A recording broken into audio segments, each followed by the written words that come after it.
जब मैं पीछे मुड़ के देखता हूं तो मुझे लगता है कि अधिवक्ताओं के लिए बहुत कुछ नहीं किया जा सका।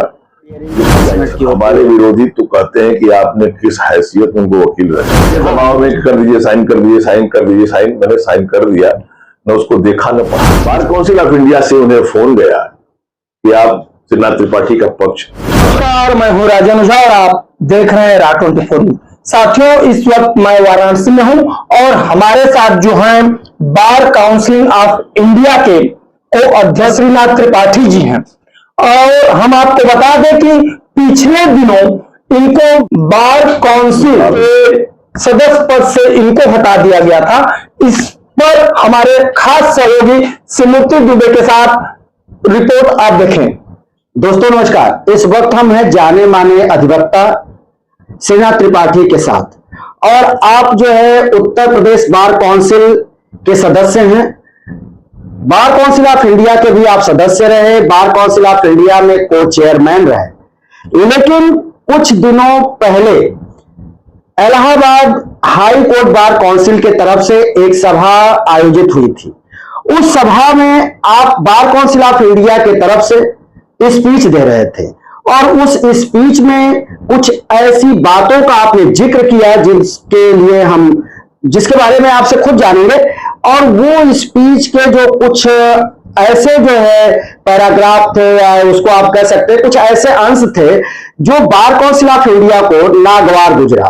और बार काउंसिल ऑफ इंडिया लगभग 20 घंटे के अंदर आपके ऊपर कार्रवाई करते हुए बार काउंसिल ऑफ इंडिया की सदस्यता और बार काउंसिल ऑफ इंडिया के को चेयरमैन पद से आपको हटा दिया। लेकिन आपने इस लड़ाई को जारी रखा, सत्य की लड़ाई को जारी रखा और आप दिल्ली हाई कोर्ट तक पहुंचे। और दिल्ली हाई कोर्ट में आपका पक्ष देश के जाने माने अधिवक्ता कपिल सिब्बल ने रखा। और उसके बाद आपको दिल्ली हाई कोर्ट से जो राहत मिली है उसको एक बड़ी राहत में देखा जा रहा है, एक बड़ी जीत में देखा जा रहा है। तो हम आपसे ये जानना चाहेंगे कि वो कौन से ऐसी आपके स्पीच के लाइन को पकड़ करके ये कार्य किया गया और फिर आप जो है दिल्ली तक की जो यात्रा तय किए, आपने देश के जाने माने टॉप 3 के वकील आप कपिल सिब्बल तक पहुंचे। ये यात्रा आपकी कैसी रही? देखिए, बार काउंसिल ऑफ इंडिया के सदस्य के रूप में, को चेयरमैन के रूप में हमारा कार्यकाल चल रहा था। पता नहीं कब को चेयरमैन पद से मुझे हटा दिया गया, इसकी जानकारी भी मुझे नहीं हो पाई, न किसी ने जानकारी दी। चूंकि ये बातें काफी दिन से चल रही थी। जब पिछली बार भारतीय दंड संहिता, दंड प्रक्रिया संहिता, साक्ष्य अधिनियम में जब परिवर्तन किया जाने लगा तो मैंने इसका विरोध किया था। यह बात बहुत लोगों के गले उतरी नहीं जी। और इसके बाद जब एडवोकेट एक्ट में संशोधन की बात आई तो मैंने पुरजोर विरोध किया उसका। तो अधिवक्ताओं ने साथ दिया और अंत भारत सरकार को वह बिल वापस लेना पड़ा जी। इस बीच में खटाई बढ़ती चली गई जी। इलाहाबाद में जो हाई कोर्ट बार एसोसिएशन ने जो ऑर्गेनाइजेशन किया था जी, उसमें 22 जिले के हाई कोर्ट बार के अध्यक्ष, महामंत्री, उपाध्यक्ष उपस्थित थे। हाई कोर्ट का अधिवक्ता उपस्थित था। उसमें मैंने उन बातों को रखा कि भारतीय दंड संहिता, दंड प्रक्रिया संहिता, भारतीय साक्ष्य अधिनियम में जो परिवर्तन करना था आप वो कर लेते, आपको उनका क्रम नहीं बदलना था। और इसके बाद मैंने बहुत सी बातें उठाई और उसके बाद बार काउंसिल ऑफ इंडिया के पदाधिकारियों ने अफरा तफरी में 26 अप्रैल की ये बात है और 28 अप्रैल को अफरा तफरी में एक आदेश पारित कर दिया कि मैंने वो उचित नहीं किया और अंततः मुझे एक पद से हटाने का, बार काउंसिल ऑफ इंडिया के सदस्यता से हटाने का एक आदेश पारित कर दिया। मैं उस आदेश से क्षुब्ध होकर के न्यायालय में मैं उसका प्रतिवाद करना चाह ही रहा था। इसी बीच में कुछ शुभेच्छु बीच में आ गए जी। और उन शुभेच्छुओं ने कहा कि हम एक बार प्रयास करते हैं बार काउंसिल ऑफ इंडिया में कि ऑर्डर रिकॉल हो जाए जी। यद्यपि मैं जानता था कि ऐसा कुछ नहीं हो पाएगा, लेकिन फिर भी शुभेच्छुओं के कहने से मैंने एक रिकॉल एप्लीकेशन पर साइन कर दिया, रिव्यू एप्लीकेशन पर साइन कर दिया। जी जी। और ऐसे ही दबाव में मैंने उस रिव्यू एप्लीकेशन को पढ़ा भी नहीं, उसकी ड्राफ्टिंग भी बार काउंसिल में हुई और बार काउंसिल के जरिए ही वो बनकर आया था। बार काउंसिल ऑफ इंडिया में ड्राफ्टिंग हुई, वहां से बन के आया था और सबके दबाव में कर दीजिए, साइन कर दीजिए, साइन कर दीजिए, साइन, मैंने साइन कर दिया, न उसको देखा न पढ़ा। जी। लेकिन जब रिव्यू पिटीशन दाखिल करने के बाद अरसा समय तक उस पर कोई कार्रवाई नहीं हो रही थी, टाल मटोल चल रहा था और प्रकारांतर से मुझे बताया गया कि यह सिर्फ जानबूझकर टाला जा रहा है, एक्चुअली इसमें कोई कार्रवाई नहीं होने वाली है। और मुझे तब ज्यादा दुख हुआ जी जी। इस बात से कि मैंने किसी तरह से अपने संबंधों का लाभ उठाते हुए हिंदुस्तान के नंबर 1 के अधिवक्ता, जी, प्रथम श्रेणी में सब लोग आते हैं जी, जिन अधिवक्ताओं की श्रेणी है उसमें कपिल सिब्बल जी आते हैं, मैंने उनसे संपर्क किया जी। और मैंने कहा मुझे न्यायालय में इसे चैलेंज करना है। कपिल सिब्बल जी आमतौर पर हाई कोर्ट में नहीं जाते हैं जी, लेकिन फिर भी उन्होंने हमारी बात को स्वीकार किया। सबसे ज्यादा कष्ट मुझे इस बात से हुआ जब उन्होंने बताया, बार काउंसिल ऑफ इंडिया से उन्हें फोन गया कि आप श्रीनाथ त्रिपाठी का पक्ष न रखें जी। तो मुझे और विश्वास हो गया कि रिव्यू पिटीशन पर कोई कार्रवाई नहीं होने जा रही है जी। अंततः हमने उनसे कह करके बार काउंसिल ऑफ इंडिया के उस आदेश के खिलाफ, 28 अप्रैल के आदेश के खिलाफ दिल्ली हाईकोर्ट में याचिका दाखिल की। अच्छी बात मैं बताऊं, कपिल सिब्बल जी एक महान व्यक्ति है। मैं इसलिए कह रहा हूं कि 40 साल की वकालत में मैंने भी वकीलों से फीस नहीं ली है जी जी। वकीलों के निजी मामले में मैं फीस नहीं लेता। बाबा विश्वनाथ की कृपा से इसका परिणाम मुझे ये मिला कि कपिल सिब्बल जी ने मुझसे 1 पैसे की फीस नहीं ली और बाद व्यय में भी 1 पैसा नहीं लिया, जबकि वो बहुत महंगे वकील हैं। लोग कहते हैं कि 15-15 लाख रुपए उनके एक हियरिंग की 10 मिनट की। हमारे विरोधी तो कहते हैं कि आपने किस हैसियत में उनको वकील रख दिया। हाँ, ये चर्चा है, लेकिन मैं स्पष्ट कर दूं कि न उन्होंने 1 पैसा फीस लिया और न 1 पैसा वादा व्यय लिया और सहर्ष स्वीकार किया, अपना ही खाना पीना खिलाया। और जब भी मैं गया तो जिस उत्साह से वो मिले वह अभूतपूर्व है, अविस्मरणीय है और उसकी जितनी प्रशंसा की जाए कम है। वो साक्षात बाबा विश्वनाथ की कृपा थी जो मुझे वहां तक पहुंचा दिया जी।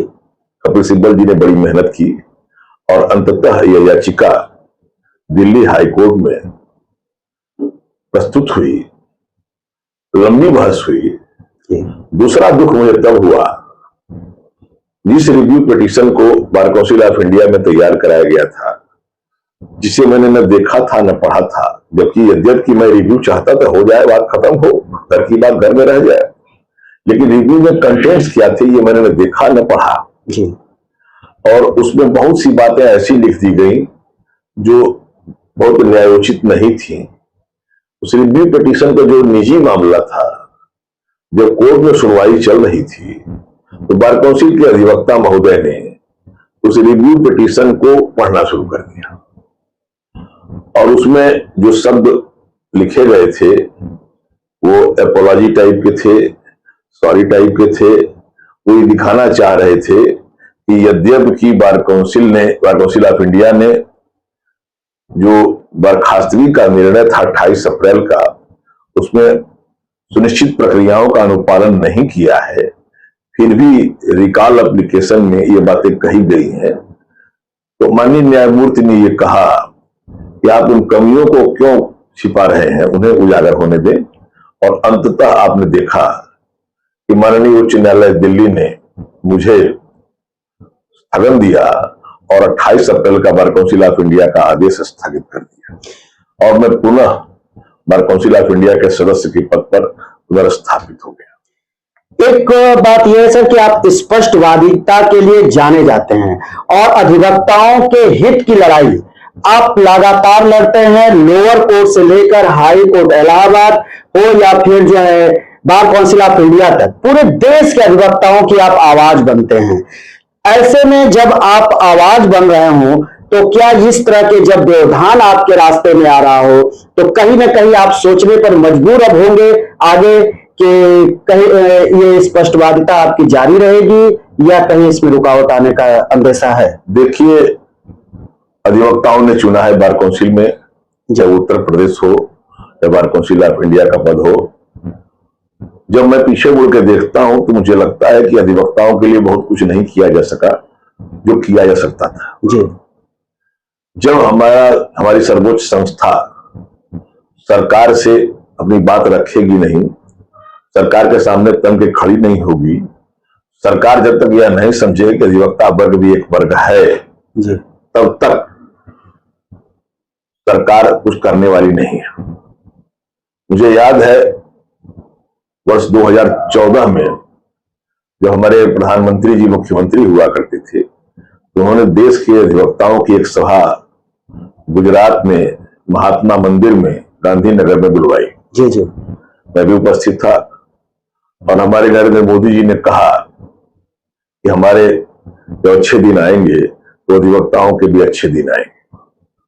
14 से हम इंतजार कर रहे हैं। इस प्रदेश के, इस देश के और हमारे जिले के सांसद होने के बावजूद नरेंद्र मोदी जी आज तक जी हमारे बार एसोसिएशन में झांकने नहीं आए जी।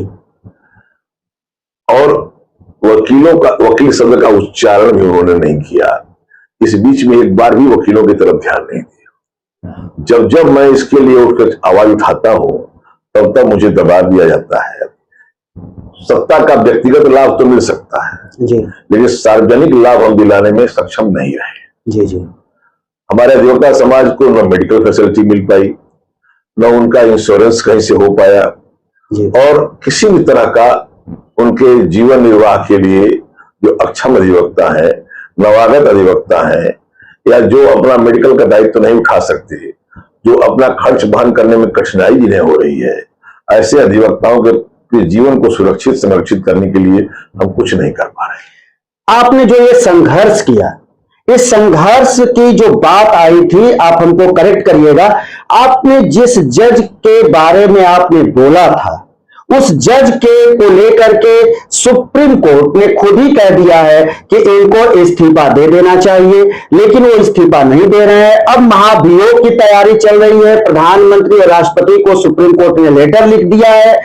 तो क्या ये माना जाए कि ये विशुद्ध रूप से आपके साथ राजनीति हो रही थी और राजनीति के चलते ही आपको परेशानी में डाला गया? देखिए, जिन बातों को प्रयागराज में उठाया गया था, वो सारी बातें धीरे धीरे खुल करके वैसे ही आ रही हैं जैसे उठाया गया था जी।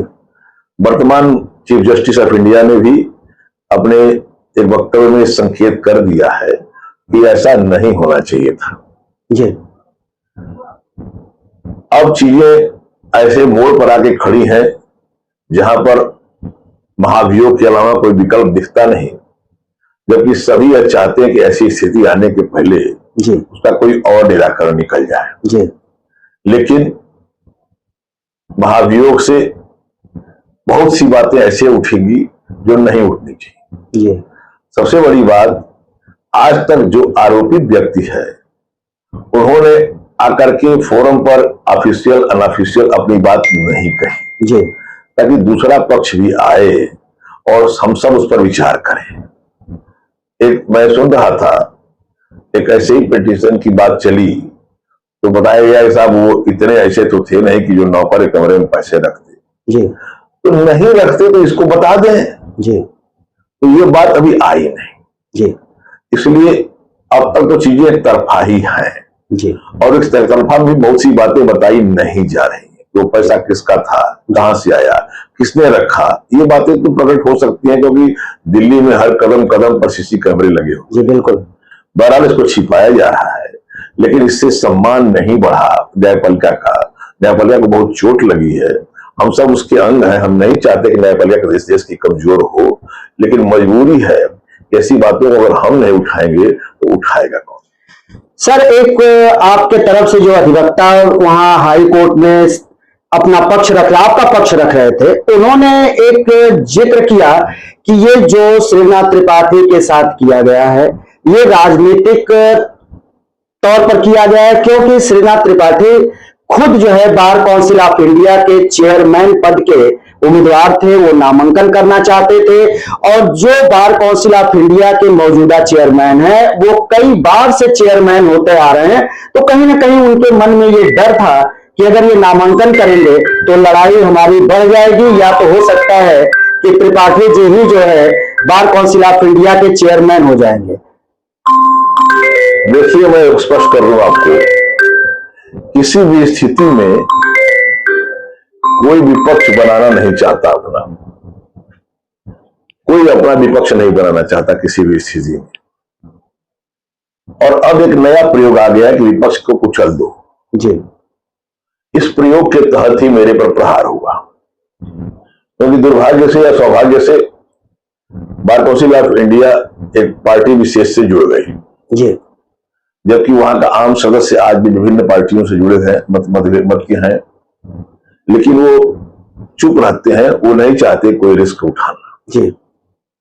अपनी आदत यह है कि किसी भी स्थिति में जब अधिवक्ता समाज पर कोई कठोर प्रहार होता है तो हम अपने को रोक नहीं पाते जी। क्योंकि हम जब से बार काउंसिल ऑफ इंडिया के और यूपी के मेंबर हैं, तब से बड़े लाभों के लिए लड़ते जरूर रहे, अब तक वो बड़े लाभ वकीलों को प्राप्त नहीं हो पाए जी जी। और उल्टे उनके ऊपर कुठाराघात हो और उसको बर्दाश्त किया जाए कि हमारा कुछ लाभ हो जाए, ये कहीं से न्यायोचित नहीं लगता। तो अब इस दौर तक और यहाँ तक और विश्वनाथ ने पहुंचाया है इसी स्वभाव और इसी आवाज पर, तो इसको छोड़ने की जरूरत क्या है। भले ही रास्ते में तमाम संघर्ष आवे और संघर्ष होगा तो देखा जाएगा। चेयरमैन तो हम तो कह सकते हैं एक पत्रकार होने के नाते कि वो जो अब केंद्र की हमारी सरकार है उसी पार्टी के से वो जो है राज्यसभा सांसद है, राज्यसभा में वो गए हैं। लेकिन एकदम छोटा सा केवल आपसे जवाब चाहिए, क्या आपसे और आपके और उनके बीच कोई टकराहट है? टकराहट अधिवक्ता समाज के लाभ को लेकर के ही है, उनकी परेशानियों को लेकर ही है, कोई व्यक्तिगत टकराव थोड़ी ही है जी, कोई रिश्ते नाते का टकराव थोड़ी ही है। टकराव सिर्फ इस बात का है कि आप अधिवक्ताओं का जो भला कर सकते थे वो नहीं कर पा रहे, और नहीं इसलिए कर पा रहे हैं कि सरकार के खिलाफ आवाज नहीं उठा सकते। आपने जब ये सारी प्रक्रिया चल रही थी तो इसके बीच में आपको बड़े संख्या में देखा जाए तो काफी लोग आपको समर्थन देने पहुंच रहे थे। अधिवक्ताओं के अलावा राजनीतिक पार्टियां भी आपके पास पहुंची समर्थन देने के लिए, सपा भी पहुंचा और कांग्रेस के प्रदेश अध्यक्ष अजय राय भी आपको समर्थन देने के लिए पहुंचे और उन्होंने कहा कि हम आपके साथ हैं। तो क्या ये माना जाए कि भविष्य में आप राज्यसभा जाना चाहेंगे इन पार्टियों के तरफ से, या फिर जो अगर ये पार्टियां आपको टिकट देती हैं तो आप कोई चुनाव लड़ेंगे? उस मन में आप कैसा? आज तक तो मैं किसी राजनीतिक दल का सदस्य नहीं हूं जी, मैं सिर्फ बार एसोसिएशन बार काउंसिल का सदस्य हूं। अधिवक्ता हित की बात सोचता हूं और जिसके नाते आज 40 साल की इस जिले में वकालत करने के नाते यहाँ के अधिवक्ताओं ने, जनता ने, राजनीतिक दलों ने जो प्रेम स्नेह इस दौर में दिया, कठिन दौर में दिया, हम उसका धन्यवाद ज्ञापित करते हैं। लेकिन मुझे नहीं लगता कि इतनी आसानी से कोई पार्टी किसी को टिकट देती है, और हमारे ऐसे व्यक्ति को जो कि स्पष्टवादी है उसे कोई पार्टी स्वीकार करेगी, और अगर करती है तो समय आने पर इसका आकलन किया जाएगा और उचित निर्णय लिया जाएगा। आपको बहुत बहुत धन्यवाद कि आपने हमारे YouTube चैनल के लिए समय निकाला आपने। लेकिन दोस्तों, हम बता दें कि इस तरह के अधिवक्ता कम ही मिलते हैं जो मुखर रहते हैं, चाहे वो उनके मुवक्किल हो या फिर वकीलों के हित की बात हो। वो लगातार आप लड़ाई लड़ते आ रहे हैं और खुद कई बार आप जो है मुख्यमंत्री के भी स्टेज पर आपने दिखाई दिया तो आपने अपने हक की बात कही, और अधिवक्ताओं के जो पैसे पेंडिंग पड़े हुए सरकार के पास उसको भी आप मांगते हुए दिखाई दिए। तो आपकी मुखरता इसी तरह से सर बनी रहे, और बाबा विश्वनाथ से हम भी यही कामना करेंगे कि आप और अधिवक्ताओं के हित की लड़ाई लड़ते रहें, जिससे कि अधिवक्ताओं का हित हो। और हम इसी के साथ आपको बहुत बहुत धन्यवाद करते हैं, प्रणाम करते हैं।